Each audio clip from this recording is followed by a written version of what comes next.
Welcome to my Nanu Cherry channel. Like, share, and subscribe.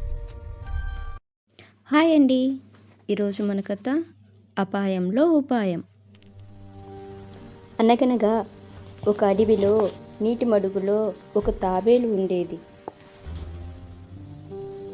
ఒకరోజు అది నీటిలో నుంచి బయటకు వచ్చి ఒడ్డుపైన నెమ్మదిగా అటు ఇటు తిరగసాగింది. ఇంతలో అక్కడికి ఒక నక్క వచ్చింది. దాన్ని చూసి తాబేలు కాళ్ళు తల లోపలికి లాక్కుని కదలకుండా ఉండిపోయింది.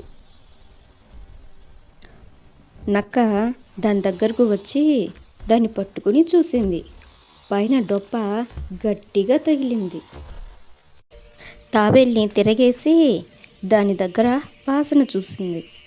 నక్క తను పరీక్షిస్తున్నంతసేపు తాబేలు ప్రాణాలను అరచేతిలో పెట్టుకుని ఊపిరి బిగబట్టి కూర్చుంది. తప్పించుకునే మార్గం కోసం తీవ్రంగా ఆలోచించింది. ఆ నక్క తాబేల్ని అటు తిప్పి ఇటు తిప్పి ఎన్ని విధాలుగా ట్రై చేసినా దాని శరీరం నుండి పిసరంత మాంసమైనా తినలేకపోయింది. ఇంతలో దానికి ఒక ఉపాయం తట్టడంతో ఇలా చెప్పింది. అయ్యో నక్కబావా, నువ్వెన్ని తిప్పలు పడ్డా నా శరీరం నుంచి ఏమీ తినలేవు. నక్కకి ఏమీ అర్థం కాలేదు. అయోమయంగా చూసింది. తాబేలు మళ్ళీ ఇలా చెప్పింది.